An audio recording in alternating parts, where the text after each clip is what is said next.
Bonjour Philippe Prévelo. Bonjour, comment allez-vous, ça va? Très bien. Philippe Prévelo, est-ce que vous pouvez vous présenter et nous présenter votre établissement historique que vous dirigez? Alors, disons que moi, je suis au service des pères maristes depuis plus de 30 ans maintenant. Donc, j'ai commencé à enseigner dans une école mariste comme professeur d'anglais. Et ensuite, je suis devenu directeur adjoint et depuis 5 ans, je suis maintenant le chef d'établissement du lycée Saint-Vincent.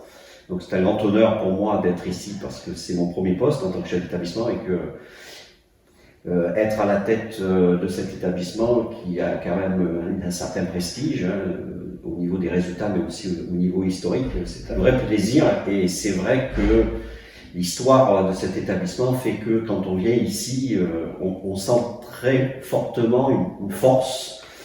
Alors pour nous, Maristes, elle vient bien sûr de la Vierge Marie. Et aussi, j'imagine, pour toute personne qui vient d'Ukraine, il y a aussi autre chose de plus fort encore avec Anne de Kiev, forcément. Et ce qui est important, c'est de savoir que mon message à tous ici, soit élèves ou personnel, c'est de dire rien ne vous appartient ici, vous appartenez au lieu. Voilà. Alors c'est toujours un plaisir de venir le matin, arriver dans le cloître et puis respirer voilà, ce qu'il y a de profond dans cet établissement pour pouvoir passer une journée où on essaye surtout d'apprendre les valeurs maristes à nos jeunes et surtout qu'on essaye de faire en sorte qu'ils viennent avec le sourire et qu'ils aient envie d'apprendre. Voilà, donc c'est un lycée qui a 825 élèves aujourd'hui, donc nous avons uniquement donc, les niveaux de seconde, première, terminale et aussi un BTS et puis ensuite un accord avec le CNAM pour un bac+3, bac+4 en informatique. Alors au niveau des secondes, on a 7 secondes générales et technologiques. Et puis ensuite, au niveau des premières, l'année prochaine, on en aura 9 avec 7 premières générales, une première ST2S, une première STMG. Et puis en terminale, on aura 8 classes, 6 classes de terminale générale. Et puis une classe de STMG et une classe de ST2S. Donc on essaie de diversifier au maximum donc, les enseignements et d'offrir aux élèves un parcours à la carte avec maintenant la nouvelle réforme du lycée. Et donc, on a aussi un vaste choix de spécialités, puisque sur les spécialités qui étaient proposées par le ministère, nous en avons quand même 9, donc sur 11, ce qui est pas mal, ce qui permet aux élèves de bâtir leur menu. C'est vraiment à la carte pour eux. Et donc, on a ouvert une section qui s'appelle la SI. Donc, et ce qui aussi, veut dire alors, c'est sciences de l'ingénieur, ce qui n'existait pas dans l'enseignement catholique dans le sud-ouest. Et puis ensuite, on a aussi ouvert la LLCA, donc c'est littérature classique de l'Antiquité. Donc ça attire aussi certains élèves, alors pas en grand nombre, mais disons que voilà. Donc en dehors des matières phares, maths, physique et SVT, il y a un programme assez intéressant pour les élèves et ils peuvent panacher leur parcours pour pouvoir ensuite donc, être prêts pour l'université. Voilà. Super, merci beaucoup Philippe. De rien. Philippe Prévelo, vous dirigez cet établissement depuis longtemps, mais vous êtes bien évidemment conscient que cet établissement a une importance toute particulière pour l'Ukraine, parce que le bâtiment, l'abbaye Saint-Vincent, a été fondé par Anne de Kiev en 1060, donc il y a presque 1000 ans. Quand vous avez appris que vous étiez nommé dans un établissement qui a 1000 ans, et que vous avez appris qu'il a été fondé par une reine ukrainienne qui est devenue par la suite reine de France. Quelle était votre réaction? Qu'est-ce que vous avez pensé à ce moment-là?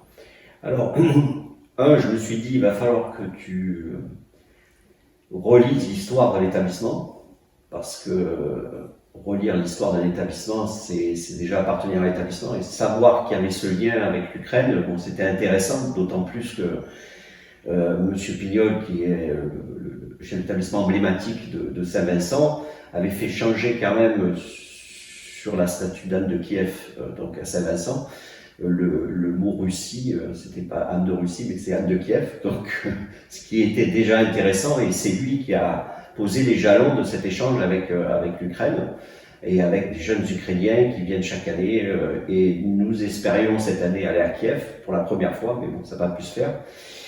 Mais c'est vrai que, comme je disais tout à l'heure, on se sent porteur de quelque chose de fort.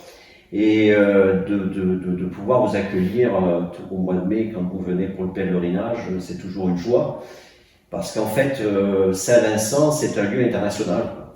Et notamment donc avec l'Ukraine, on a vraiment des liens très forts.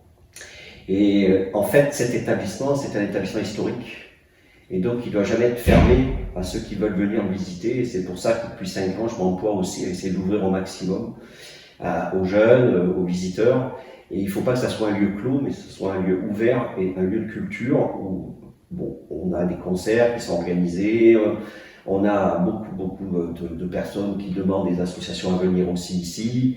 En fait, c'est un lieu qui vit 24 heures sur 24. Et c'est ça qui est important. Je pense que dans Senlis, il faut que Saint-Vincent soit un lieu ouvert à tout le monde. Donc, Anne de Kiev qui a fondé ces lieux, à l'époque, c'était un lieu essentiellement spirituel, bien qu'en 1060, donc il y a 1000 ans, c'est l'Église qui a assuré aussi l'éducation, c'est elle qui a assuré les soins des gens. Elle avait une mission déjà très importante. Et on peut dire qu'aujourd'hui, avec l'éducation, parce que vous êtes un établissement d'enseignement supérieur, avec tous les événements culturels que vous ouvrez pour les concerts, pour les visites des Ukrainiens, et aussi cette mission historique, donc parce que vous êtes un bâtiment historique, vous continuez à remplir la mission que Anne de Kiev avait commencé il y a 1000 ans. Alors je ne sais pas, mais quelque part oui. Et ça, c'est sûr qu'il y a une inspiration dans ce lieu qui nous oblige à dire, voilà, il faut continuer une mission qui avait déjà été entamée il y a 1000 ans, quoi. On est obligé de prendre le relais et faire en sorte que ces traditions-là, ces valeurs-là se perpétuent, quoi. Tant sur le plan spirituel que sur le plan éducatif. Et je pense qu'aujourd'hui, le spirituel a toute sa place dans notre monde. Et il faut vraiment que les élèves sachent que ici, c'est un lieu où on peut se recueillir, se découvrir, se redécouvrir et puis se ressourcer, quoi, de façon continue. Et je pense qu'Anne de Kiev, quand elle a voulu, qui est un lieu qui porte son nom ici, je pense que c'était sans doute ce qu'elle avait en tête, oui, ça c'est sûr. Aujourd'hui, nous parlons aussi pas que du passé, et les Ukrainiens, et les Français, et les Européens. C'est l'avenir qui nous intéresse. Et vous, donc Philippe Révélo, vous dirigez un établissement avec des jeunes, avec plus de 800 jeunes. Donc forcément, vous regardez l'avenir et vous parlez l'avenir avec eux, l'avenir de l'Europe. Et vous savez par exemple que les Ukrainiens se battent depuis longtemps pour devenir une partie intégrante de l'Union européenne. Les Ukrainiens ont même fait une révolution de la dignité en 2013 et 2014, ce qui nous a enfin permis à signer un accord avec l'Union européenne, un accord par lequel aujourd'hui on peut venir sans visa, on peut étudier plus facilement, on peut voyager plus facilement. Donc, et l'Ukraine a même marqué dans sa constitution qu'elle souhaite intégrer l'Union européenne. Qu'est-ce que ça vous inspire, l'Ukraine dans l'Union européenne et l'avenir un petit peu de l'Europe? Alors disons que l'Europe, telle que je la vois, je l'imagine, ne peut pas se cantonner à certains pays et qu'on a besoin des Ukrainiens dans l'Europe. J'irais même jusqu'à dire qu'on aurait besoin des Russes, mais là c'est une autre question. Mais les Ukrainiens, je pense qu'ils font partie intégrante de l'Europe pour moi. Ce n'est pas normal que vous ayez encore à quémander ou à demander à rentrer dans l'Union européenne. Je crois que ça serait une force vive d'avoir les Ukrainiens donc de la communauté européenne. Alors je pense que ça va se faire, ça se fera, ça c'est inéluctable que ça se fasse. Et puis il est certain que vu la diaspora ukrainienne qu'il y a à travers le monde, ça nous permettrait aussi, nous Européens, d'avoir une vision encore plus vaste de ce qu'est l'Europe au travers du monde où vivent les Ukrainiens, puisque ça ferait quand même venir, je pense, beaucoup plus les Ukrainiens en Europe. Et grâce à ces personnes qui vivent aux États-Unis ou ailleurs, ça permettrait d'avoir, un peu comme les Irlandais, voilà, une diaspora qui permet à l'Europe de vivre, parce que je pense que le monde a besoin de l'Europe. Et qu'aujourd'hui, il nous faut quand même avoir cette vision d'une Europe élargie, agrandie, et où il y aurait une langue de plus, parce que c'est important aussi que cette Europe-là, elle ne parle pas qu'anglais, qu'elle puisse aussi faire vivre des langues et des constitutions qui sont intéressantes, parce que forcément, il y aura à comparer la constitution ukrainienne avec la constitution française, voir quelle inspiration peut-être l'Europe a eu sur cette constitution quand elle a été écrite. Enfin, et c'est important que, en partant d'un lieu comme Senlis, on puisse vraiment avoir une vision très très élargie du monde. Et vraiment, si vous avez besoin d'aide pour que l'Ukraine puisse intégrer un jour l'Europe, vous pouvez compter sur les jeunes de Saint-Vincent qui accueillent déjà, comme je le disais, des Ukrainiens et qui ont qu'un désir, c'est d'aller à Kiev et de découvrir ce très beau pays, parce qu'il paraît que quand on va en Ukraine, après on n'a plus envie de partir. Tout à fait. Vos jeunes, en fait, et ces jeunes Ukrainiens qui viennent chez vous, vos jeunes qui partent en Ukraine, c'est la construction concrète de l'Europe. C'est l'Europe des gens. C'est l'Europe d'échange. C'est l'Europe qui n'a pas peur. Et c'est peut-être ça qui est l'avenir de l'Europe. Tout à fait. Et il faut, nous on est très attachés à ce qu'il justement il y ait des liens très forts entre nos jeunes et donc les jeunes du monde entier. C'est pour ça qu'on a beaucoup d'échanges à l'étranger. Et ça, il faut le perpétuer, le continuer, et puis peut-être offrir la possibilité à de jeunes Ukrainiens de venir étudier à Saint-Vincent, ce qui serait aussi quelque chose qu'on apprécierait beaucoup si pendant 6 mois, 1 an, ils ont envie de venir étudier dans notre établissement. Voilà un beau projet. Voilà, c'est déjà. Et puis on aura un accueil beaucoup d'étrangers, et puis on fait en sorte que justement ils n'aient pas à payer donc les droits d'inscription, mais qu'ils puissent venir gratuitement. Et puis suivre un cursus tout à fait normal qui leur permettrait ensuite dans leur pays de faire valoir voilà, ce séjour en France et puis dans ce lieu où on apprend pas que l'essentiel, quoi. On apprend aussi à devenir spirituel et à se construire soi-même. Devenir une personne. Devenir une personne intégrante.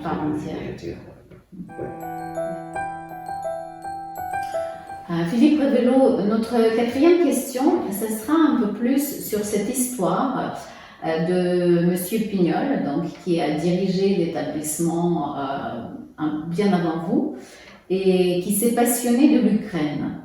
Qu'est-ce que vous connaissez de cette histoire? Qu'est-ce que les gens racontent à Saint-Vincent? Pourquoi, d'un seul coup, Monsieur Pignol s'est passionné de Dan de Kiev et de l'Ukraine? Alors je pense que M. Pignol, c'était un historien, c'était un prof d'histoire. Et donc bien sûr, quand il est arrivé à Saint-Vincent, il s'est intéressé à toute l'histoire de Saint-Vincent et des liens que pouvait avoir Saint-Vincent avec l'étranger, notamment avec cette statue d'Anne de Kiev dans l'établissement. Et donc il a lié donc, son parcours avec aussi comment faire en sorte que le patrimoine existant donc dans l'établissement puisse être encore plus valorisé ou revalorisé. Et il s'est penché sur tous les ouvrages qu'il a pu donc lire sur cette histoire d'Anne de Kiev. Et c'est pour ça que je vous dis, à un moment donné, il a eu ce geste très fort de dire, mais en fait, il y a une erreur historique, c'est pas Anne de Russie, c'est Anne de Kiev. Et là, je pense qu'il s'est rapproché donc de cette diaspora ukrainienne, surtout sur Paris. Et donc, il a pu tisser des liens très forts avec cette communauté ukrainienne. Et ce rapprochement est encore plus fort aujourd'hui, puisque vous êtes voisin de Saint-Vincent et que votre centre culturel de Kiev est juste à côté de chez nous maintenant. Donc, c'est vraiment, symboliquement, nous sommes voisins, quoi. On a rapproché, je veux dire, les 2 communautés culturelles, disons, et spirituelles. Et ça, c'est très fort parce que moi, chaque fois que je peux assister à un office catholique dans votre église, moi je suis stupéfait par la force qu'il y a dans les prières et dans les chants surtout. Nous, on n'est pas très très bon en France pour les chants, mais vous avez vraiment voilà, cette âme qu'on pensait, nous, en France, pendant très longtemps, l'âme russe, mais il y a l'âme ukrainienne aussi, maintenant, pour nous, qui est très très forte, et qui est ancrée dans l'histoire de l'établissement. Philippe Révélo, nous avons parlé de ce souhait que l'Ukraine souhaite intégrer l'Union européenne. Et en particulier, donc, lors de la révolution de la dignité en 2014, l'Ukraine était un peuple où 100 jeunes Ukrainiens étaient morts avec les drapeaux européens pour les valeurs européennes. Vous qui dirigez un établissement scolaire, qu'est-ce que c'est pour vous les valeurs européennes? D'ailleurs, le drapeau européen flotte toujours sur votre établissement. Alors, pour nous, c'est surtout, je pense, au niveau des valeurs européennes aujourd'hui, c'est pas tellement aux adultes de les donner aux jeunes. Je crois que c'est des jeunes à eux de construire l'Europe. C'est au travers de chartes, par exemple. Alors nous, on a une charte européenne des jeunes maristes, et on a une charte aussi européenne des jeunes qui participent à nos cours de langue étrangère et qui passent un diplôme européen qui s'appelle le DEC, dans le cadre de l'association qui s'appelle l'UCAP. Et on a rassemblé ces jeunes l'année dernière pour fêter les 100 ans donc, de la fin de la Première Guerre mondiale, enfin pas l'année dernière, l'année d'avant, à Compiègne, et on avait invité des jeunes Ukrainiens à participer, et c'était très très intéressant de les voir travailler sur justement les valeurs. Et aujourd'hui, pour eux, la valeur numéro 1, je pense, c'est de préserver l'environnement. Ils sont préserver l'environnement. L'environnement, et bien sûr, quand on veut préserver l'environnement, c'est pas un environnement local, mais c'est un environnement globalisé. Et c'est important qu'ils puissent, au travers d'une charte, nous dire voilà, ce qu'on aimerait, c'est vraiment que les adultes nous aident à construire cette Europe-là. Donc je pense pas que ça soit tant les adultes aujourd'hui qui détiennent les valeurs, mais c'est surtout ces jeunes-là. Et c'est important de leur donner la parole et qu'ils puissent nous dicter, nous adultes, pour qu'on soit au soutien, voilà, ce qu'ils aimeraient faire de l'Europe. Et je crois que le projet Erasmus le montre très bien en Europe, hein, que aujourd'hui, le jeune a besoin de voyager et qu'il a vraiment envie de partager ses propres valeurs avec les autres. Et ça, déjà, pour moi, c'est une valeur, de pouvoir partager ses valeurs avec les autres et pouvoir en débattre et puis mettre en avant des projets, notamment pour la protection de l'environnement, pour l'écologie et pour bien sûr partager tout ce qui est culturel, niveau musique, littérature, théâtre, etc. etc. Donc moi je crois plus aujourd'hui au fait que ces valeurs doivent venir des jeunes et pas forcément de nous, parce que bon, on connaît tous les valeurs de l'Europe, hein, d'unité, d'union, de liberté, etc., etc. Mais on peut pas s'en tenir qu'à ces termes-là. Il faut qu'aujourd'hui, ça soit du concret, quoi. Donc en fait, soyons concrets et soyons européens et faisons en sorte qu'on puisse bien vivre en Europe. Et aussi montrer un exemple peut-être au monde entier et avoir cette vitrine qui est quand même, bon pour moi, méditerranéen. Enfin, le berceau de l'Europe, ça reste quand même la Méditerranée. Donc c'est important de pouvoir partager aussi au-delà de la Méditerranée avec des peuples et des nations qui ne sont pas forcément européennes. Donc c'est une sorte de savoir-vivre ensemble, responsable, oui. Sur notre terre, sur notre planète, donc protéger ce qui est autour de nous et aussi partager nos cultures et nos savoir-faire, savoir-vivre. Oui. Surtout, ce qu'il nous faudrait, c'est un passeport européen, tout en gardant bien sûr l'amour du drapeau qu'on peut avoir dans chaque pays. Même si moi je suis pas très nationaliste, mais ça peut se comprendre. Et c'est vrai que ce qui se fait au niveau sportif, il faudrait qu'on le mette aussi au niveau politique, parce que on s'aperçoit quand même que quand il y a des championnats européens, les Ukrainiens participent. Et ils gagnent souvent. Et ils gagnent souvent. Et on a aussi à intégrer ce fait-là, c'est que bon. Il y a des équipes ukrainiennes qui participent à des championnats d'Europe, dans tous les sports, et pourquoi pas avoir sur le plan politique une Ukraine qui fasse partie de l'Europe, de l'Union européenne. Merci.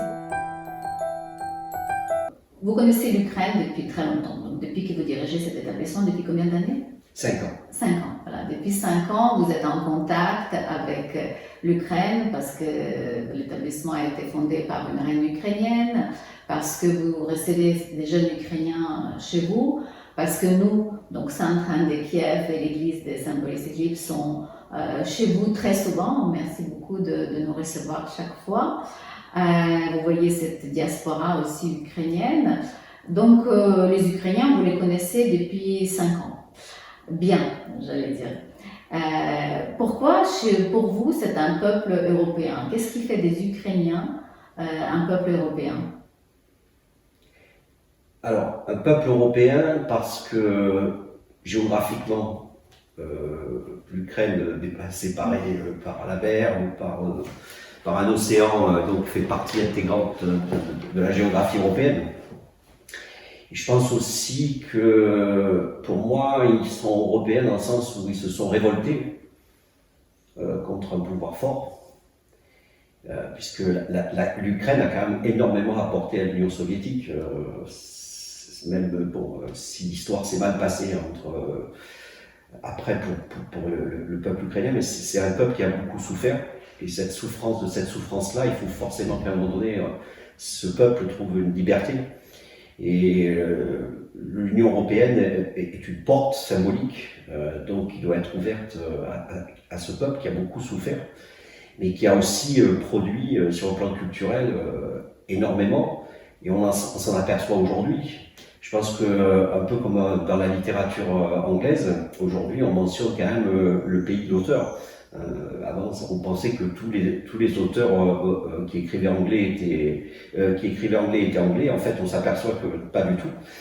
Et là, je pense que c'est un peu la même chose. C'est-à-dire qu'aujourd'hui, quand on va lire une nouvelle russe et une nouvelle ukrainienne, on va bien sentir qu'il y a une différence et que la proximité de l'Ukraine avec l'Europe est beaucoup plus forte que ce qu'on pouvait penser à une époque. Et donc, il faut aujourd'hui réapprendre aussi à relire l'Europe grâce aux Ukrainiens qui apportent quelque chose de nouveau, en fait, pour les Occidentaux. Et ça, c'est pour moi très très important parce que c'est aussi, ça peut être un exemple pour les autres pays de se dire, à un moment donné, il faut peut-être pas se laisser manger par l'ogre qui est à côté. Et nous, aujourd'hui, en Europe, c'est aussi notre mission. Et c'est de ne pas se faire manger par l'ogre américain ou chinois et de dire, voilà, on est une place forte dans le monde. Et donc, être inspiré par votre combat. Philippe Révélo, l'Ukraine est un peuple qui existe depuis 1000 ans. Nous sommes ici, on peut dire que l'Ukraine, la Rus de Kiev était cofondateur de l'Europe il y a 1000 ans, puisqu'elle se faisait à l'époque par le mariage. Donc, un pays qui existe depuis 1000 ans, on devrait savoir beaucoup de choses de sa culture, de son histoire, de sa géographie. L'Ukraine est indépendante de nouveau depuis 30 ans. Donc, l'année prochaine, on va fêter 30 ans d'indépendance et on pourrait se dire qu'on connaît beaucoup de choses sur l'Ukraine. Mais j'ai l'impression que pas suffisamment. Qu'est-ce que vous aimeriez qu'on puisse que l'Ukraine puisse partager en fait? Qu'est-ce que vous aimeriez savoir sur l'Ukraine? Ce que peut-être vos jeunes devraient savoir sur l'Ukraine plus? Je pense que cette indépendance de l'Ukraine mérite une histoire et mérite vraiment qu'on connaisse cette histoire d'indépendance. Parce que, et malheureusement dans les manuels d'histoire-géographie, c'est pas forcément au programme. Alors peut-être que certains professeurs en parlent quand ils vont parler de la Russie, forcément. Mais c'est un peu dommage qu'on n'ait pas davantage d'informations sur ce qui se passe en Ukraine. Alors il y a bien sûr le journal Arte qui de temps en temps fait quand même référence à l'Ukraine, mais quand on regarde un journal télévisé en France, bon, sauf si le président d'Ukraine vient en France, on va parler de l'Ukraine. Mais je pense que c'est un peu dommage qu'aujourd'hui, on ait un peu perdu de vue ce qui se passe en Crimée, on est un peu perdu de vue tout ça, alors que bien sûr la vie continue et qu'il y a des choses qui évoluent, mais je trouve que ne pas assez parler justement pour nous occidentaux de l'Ukraine, c'est quand même dommage. Et je crois qu'on a beaucoup de choses à apprendre, comme je vous disais tout à l'heure, sur votre lutte, sur ce désir d'indépendance. 30 ans déjà, si vous posez la question à des Français, ils vont dire « Ah bon, ça fait déjà 30 ans que l'Ukraine est indépendante. » De nouveau indépendante. De nouveau indépendante. Et c'est vrai que, comme je vous disais tout à l'heure, hein, vous faites partie pour moi de l'Europe et que c'est important qu'on puisse, nous, en tant qu'Européens, bien connaître l'histoire de chacun de ces pays. C'est un peu dommage aussi qu'on connaisse moins de choses sur la Bulgarie, sur des pays qui sont rentrés récemment dans l'Europe. Mais je crois que ça fait partie de notre histoire, l'histoire ukrainienne, nous en tant qu'Occidentaux, et il faut absolument qu'on puisse justement creuser. Et puis, comme vous le disiez, donc l'Europe s'est faite par des mariages, et que nous, en tant que Français, on est quand même un peu ukrainien quelque part, puisqu'on a eu une reine qui venait d'Ukraine. Donc ça sera naturel pour le Français de connaître plus sur l'histoire et sur le pays de cette reine. Voilà, exactement. Vous pensez que c'est une belle approche en fait? Ah oui, c'est une très belle approche, et puis je crois que ça fait partie aussi d'une certaine mythologie, on a besoin de mythologie. L'Europe, c'est aussi une histoire de la mythologie, et que Anne de Kiev fait partie de cette mythologie pour nous, Français, oui. Je crois Donc que si tous les Français apprenaient un jour, tous les jeunes Français dans le manuel scolaire apprenaient qu'ils ont eu quand même une reine ukrainienne, ils regarderaient complètement différemment l'Ukraine. Alors, moi je pense que oui, et j'espère que justement, à l'école primaire de Senlis, qui s'appelle Anne de Kiev, j'espère que quand on aborde le programme historique pour ces jeunes, on apprend davantage sur qui était Anne de Kiev, puisque l'école porte ce nom-là. Donc, avoir un centre culturel Anne de Kiev à Senlis, près de Paris, je trouve que c'est une excellente idée. Et pour tout événement que vous organiserez, nous serons partenaires et nous essaierons de vous aider le mieux possible. Merci beaucoup. Peut-être pour cette exposition sur Anne de Kiev que nous sommes en train de préparer, ce sera en fait une belle lieu d'une leçon d'histoire pour des jeunes des environs qui pourront venir et apprendre comment l'Europe s'est construite il y a 1000 ans. Exactement. Je pense que nous, en tant qu'établissement scolaire, et puis avec le passé qui nous lie, bien sûr, et l'amitié qui nous lie aussi aujourd'hui avec vous, Ukrainiens, je crois que c'est vraiment important que nous puissions y participer et vous aider le mieux possible. Merci beaucoup Philippe. De rien. Merci. À bientôt. À bientôt.